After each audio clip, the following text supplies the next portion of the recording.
À la fin des études de médecine, plusieurs questions se posent pour les futurs diplômés et diplômées. Quelle spécialisation choisir? Où effectuer ma formation post-grad? Me faut-il un doctorat? La filière MD permet aux médecins en formation de réaliser une thèse de doctorat à côté de leur activité clinique.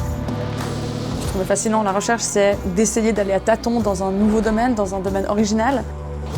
Ça m'intéressait d'explorer un peu comment finalement est produit le savoir médical par moi-même.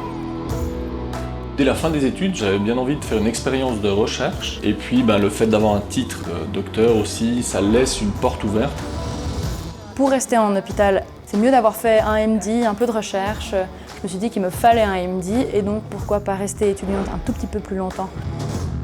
Réalisée en minimum 2 semestres, la thèse MD peut être commencée lors de la dernière année d'études.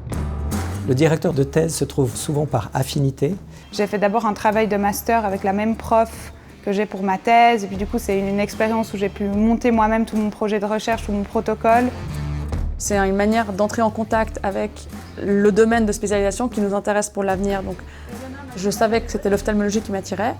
Je suis allée voir les spécialistes dans l'ophtalmologie qui travaillaient aussi en recherche. Un peu d'eau sur la cordée. Pendant les masters, il faut interagir avec les mentors, il faut les questionner, il faut prendre rendez-vous, il ne faut pas hésiter à déranger.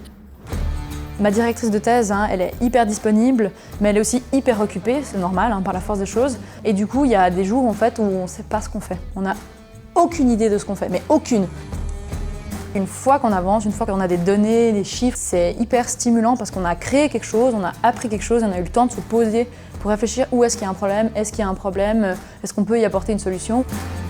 Les principales difficultés auxquelles j'ai été confrontée, je dirais, c'est de justement avoir du temps, on peut se dédier à cette recherche à 100% et où on n'est pas trop fatigué, où on peut se concentrer, où on n'a pas d'autres choses en tête.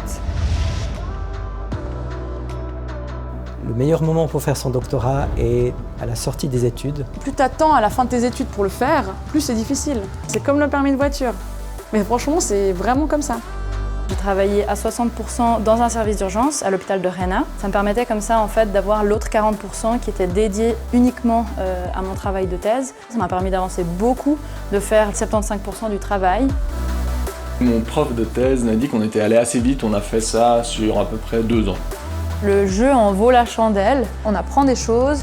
On comprend vraiment comment est fait un article et on lit après coup différemment les articles aussi. Go for it, de toute façon, ce sera un enrichissement personnel.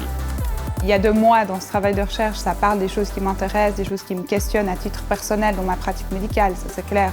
Il y a le monde de la recherche, le monde de la médecine et le travail de MD, c'est de faire un lien entre ces deux mondes. Si on peut contribuer à ça, c'est top.